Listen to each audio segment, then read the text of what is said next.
নমস্কার বন্ধুরা, আমি জ্যোতিষ রঞ্জিত। আজ আপনি আর আমি একসাথে পা রাখবো এমন এক রহস্যময় জগতে, যেটা অদৃশ্য কিন্তু অনুভব করা যায়। আপনি কি কখনো স্বপ্নে মৃত আত্মীয়কে দেখেছেন? দাদু, ঠাকুমা বা হয়তো মা বাবা, যারা নেই অথচ ঘুমের মাঝে হঠাৎ তারা সামনে এসে দাঁড়ায়। এই দেখা কি শুধুই স্মৃতি, নাকি আত্মা সত্যিই ফিরে আসে কিছু বলতে? আজ আমরা সেই প্রশ্নে উত্তর খুঁজবো। জ্যোতিষশাস্ত্র, আত্মিক বিজ্ঞান, বাস্তুশাস্ত্র আর হাজারো বাস্তব অভিজ্ঞতার আলোকে জানবো কেন মৃতরা স্বপ্নে ফিরে আসে, কি চান তারা। এই যাত্রা শুরু হচ্ছে এখনই। আপনি প্রস্তুত তো? এক, কেন এমন স্বপ্ন হয়? মানসিকতা নাকি আত্মিক সংযোগ?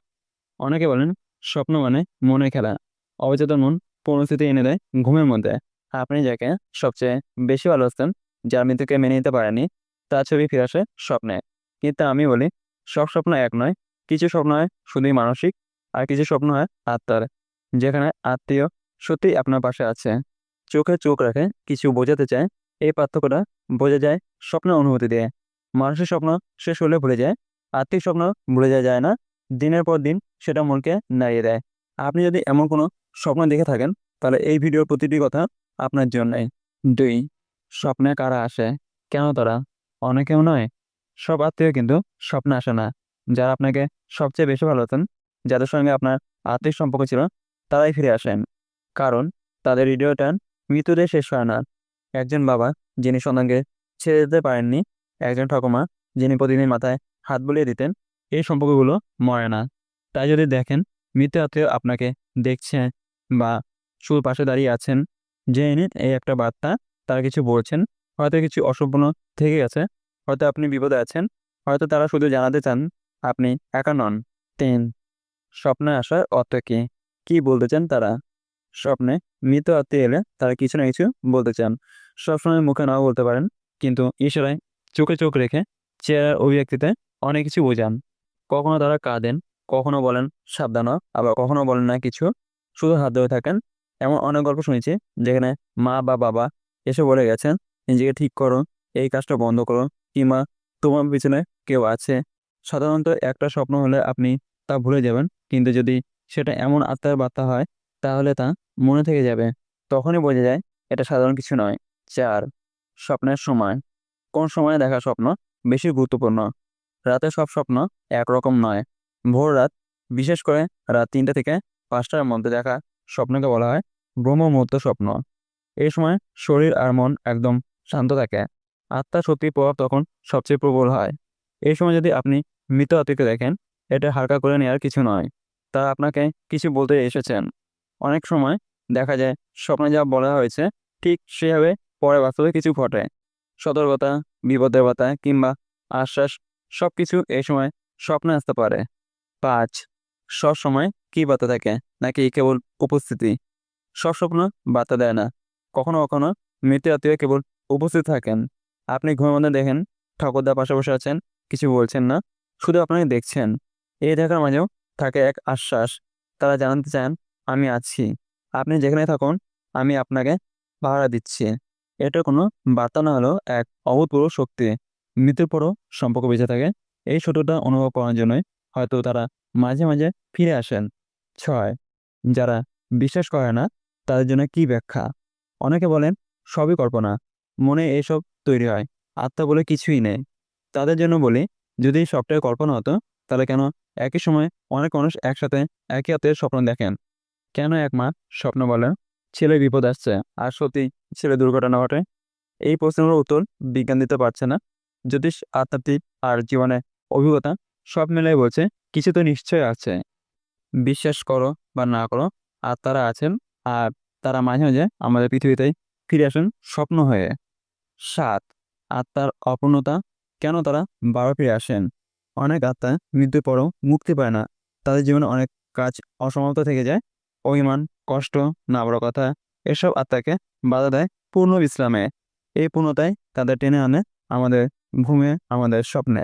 তারা ফিরে আসেন কারণ তারা জানাতে চান তাদের কথা, তাদের কষ্ট, হয়তো ক্ষমা চান, হয়তো আপনাকে কিছুর জন্য ধন্যবাদ দিতে চান, হয়তো কেবল জানাতে চান তারা এখনো আপনার পাশেই আছেন। 8, আপনার করণীয় কি?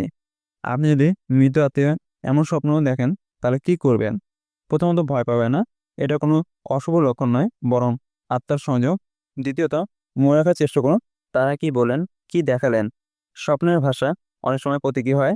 তৃতীয়ত, পরের দিন সকালে মন শান্ত রেখে তাদের আত্মার জন্য প্রার্থনা করুন। চিন্তায় বলুন, আপনার জন্য ভালোবাসা রইল, যদি কিছু বলতে চান আমি শুনছি। এই আত্মিক বার্তা বুঝতে পারা সহজ নয়, কিন্তু একবার যদি হৃদয় দিয়ে শুনতে পারেন তবে এই পৃথিবীর বাইরে এক আশ্চর্য আলো আপনি অনুভব করবেন।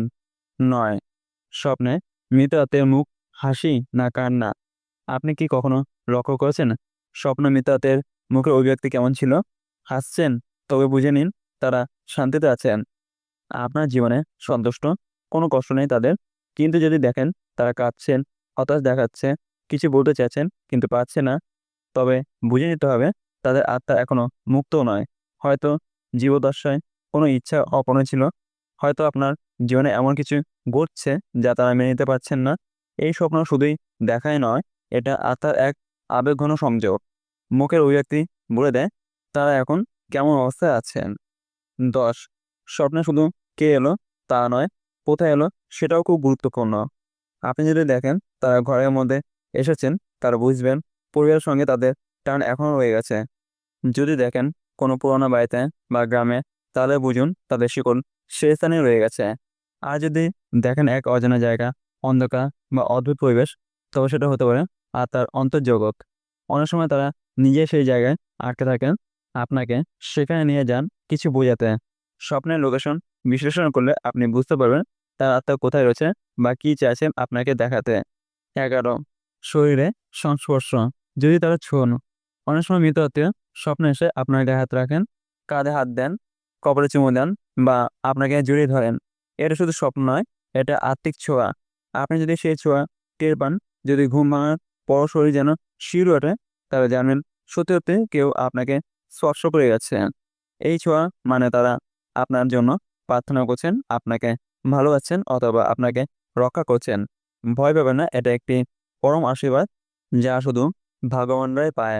12, তারা কিছু দিয়ে যান, উপহার, চাবি, বস্তু। কখনো কখনো স্বপ্নে তারা আপনাকে কিছু দেন, একটা চাবি, একটা পাত্র, একটা গয়না বা পুরানো ছবি। আমি জানি বাস্তবে কিছুই আপনার হাতে থাকবে না, কিন্তু এই প্রতীকগুলো বিশাল তাৎপর্য বহন করে। চাবি মানে নতুন দায়িত্ব বা ভবিষ্যতে দরজা খুলছে। গয়না মানে পারিবারিক আশীর্বাদ। পাত্র মানে কিছু গোপন বার্তা বা জ্ঞানের ভাণ্ডার। যাই পান স্বপ্নে, মনে রাখার চেষ্টা করুন, কারণ এগুলো ভবিষ্যতের সংকেত। আপনার জীবনে নতুন অধ্যায় সূচনা হতে চলেছে। 13, একাধিক আত্মীয় একসাথে এলে। আপনি কি কখনো দেখেছেন একাধিক মৃত আত্মীয় একসাথে স্বপ্নে এসেছেন? ঠাকুমা, মামা, মা, সবাই যেন একসাথে আপনাকে ডাকছেন। এটা বিরল কিন্তু গভীর। এমন স্বপ্ন মানে পারিবারিক আত্মারা একত্রিত হয়ে কিছু বলতে চাইছেন। হয়তো আপনার জীবনে বড় পরিবর্তন আসছে, হয়তো পূর্বপুরুষরা আপনাকে সুরক্ষা দিচ্ছেন। এমন সময় আপনি যদি ভয় পান তাহলে ভুল করবেন না, বরং তাদের উদ্দেশ্যে একটি প্রণাম করুন। মনে মনে বলুন, আমি শুনছি, বলুন কি চান। কারণ একসাথে আত্মারা আসা মানে কিছু পবিত্র, কিছু ভবিষ্যৎ ঘটনার সংকেত। 14, মৃত ব্যক্তির বদলে অন্যরূপে এলেন। অনেক সময় দেখা যায় মৃত আত্মীয় তাদের স্বাভাবিক চেহারায় আসে না, তারা হয়তো ছোটবেলার রূপে আসছেন, কিংবা এমন এক মুখে যা আপনি ঠিক চিনতে পারছেন না। তবু মন বলছে এ হয়তো আমার বাবা। এটা আত্মা রূপান্তর, আত্মা শুদ্ধ, নিরাকার। তাই যখন তারা যোগাযোগ করেন তখন তারা নিজের রূপ বদলে ফেলতে পারেন আপনার মনে গেঁথে থাকা ছবি অনুসারে। এই ধরনের স্বপ্নে মুখের বদলের অনুভূতি বেশি গুরুত্বপূর্ণ। আপনি টের পাবেন তিনি কে, কারণ আত্মিক সম্পর্ক কোনো চোখ বা মূর্তির মুখ চায় না, চায় হৃদয়ের স্পন্দন। 15, কথা বললেন নাকি শুধু দেখেই চলে গেলেন। একজন আত্মীয় যদি স্বপ্নে এসে কিছু বললেন না, শুধু দেখেই চলে যান, তাহলে অনেকে ভাবেন এ তো ব্যর্থ স্বপ্ন। কিন্তু জেনে রাখুন, মৌনতা তো কখনো কখনো সবচেয়ে বড় ভাষা। তারা যদি চোখে চোখ রাখেন, যদি হাত তুলে কিছু বোঝান, তাহলে বুঝুন তাদের বার্তা এসেছে এক অন্যরকম ভাষায়। হয়তো বলার সুযোগ নেই, হয়তো তারা শুধু নিশ্চিত করতে এসেছেন আমি ভালো আছি, তুমি নিজের পথে চলো। সেই দেখাটাই হতে পারে শান্তি পাওয়ার এক প্রার্থনা। 16, ভবিষ্যৎ পূর্বাভাস। তারা কিছু বলেন কি? বিশ্বাস করুন বা না করুন, অনেক স্বপ্নে আপনারা ভবিষ্যৎ জানান। কেউ বলেন যেও না, দুর্ঘটনা হবে। কেউ বলেন সাবধান থাকো, কিছু ক্ষতি হবে। আবার কেউ বলেন তুমি সফল হবে। এসব কথা হালকাভাবে না নিয়ে মন দিয়ে শুনুন। এগুলো ভবিষ্যৎ পূর্বাভাস। স্বপ্নের সময় কথার ধরন, কে বলেন, সব বিবেচনায় রাখুন। এমন অনেক মানুষ আছেন যারা মায়ের স্বপ্নের কথায় ভ্রমণ বাতিল করেছেন আর পরে জেনেছেন সে সময় ভয়ানক দুর্ঘটনা ঘটেছিল। 17 কোনো বিশেষ তারিখে আসে বারবার। অনেক সময় দেখা যায় একই আত্মা বারবার ফিরে আসে একটি নির্দিষ্ট দিনে, মৃত্যুবার্ষিকীতে, জন্মদিনে বা এমন এক দিনে যা পরিবার ভুলে গেছে।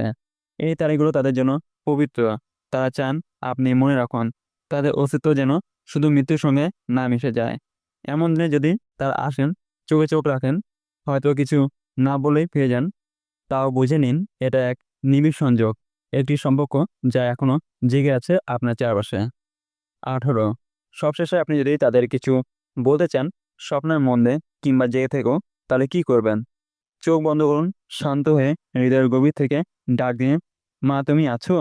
বাবা আমি জানি তুমি দেখতে পাও, আমার আজ তোমার কথা খুব মনে পড়ছে। এই ডাক পৌঁছে যায় শব্দ ছাড়াও, আপনারা বুঝে নেন। আপনি যদি কিছু ভুল করে থাকেন ক্ষমা চেয়ে নিন। আপনি যদি তাদের ভালোবাসা জানাতে চান তাহলে বুকের ভিতর থেকে বলুন, তুমি সবসময় আমার সঙ্গে আছো, কারণ সম্পর্ক কখনো মরে না, ভালোবাসা স্বপ্নের ওপরও টিকে থাকে। সর্বশেষে শেষ কথা হলো, এই জীবন ক্ষণিকের। আজ যারা পাশে আছেন কাল হয়তো শুধু স্মৃতিতে থাকবেন, কিন্তু স্বপ্ন সে তো সেই দরজা যেখান দিয়ে চলে আসে অদেখা মুখ, হারিয়ে যাওয়া কণ্ঠস্বর আর বুক ভরা ভালোবাসা। স্বপ্নে যদি ফিরে আসে কেউ যারা আজ নেই, তবে ভয় নয়, শ্রদ্ধা আর ভালোবাসা দিয়ে তাদের গ্রহণ করুন। ওরা হারিয়ে যাননি, শুধু এক ভিন্ন জগতে আছেন, আর সেই জগৎ থেকে মাঝে মাঝে আমাদের খোঁজ নিতে এসেই পড়েন। আপনি যদি কাউকে মিস করেন, যদি মনে হয় একটা কথা বলা হয়নি, তবে চোখ বন্ধ করে বলেন, তুমি সবসময় আমার সাথেই আছো, আমি জানি তুমি শুনছো। ভালোবাসা কখনো মরে না, ভালোবাসা স্বপ্নের উপরেও টিকে থাকে। আমি জ্যোতিষী রঞ্জিত আজকের মতো বিদায় নিচ্ছি। ভবিষ্যতের আলো, অতীতের স্মৃতি আর বর্তমান সত্য, এই তিনের মিলনে আবার দেখা হবে অনেক ভিডিওতে। ভালো থাকবেন, আলোয় থাকবেন, আর মনে রাখবেন ভালোবাসা কখনো মরে না।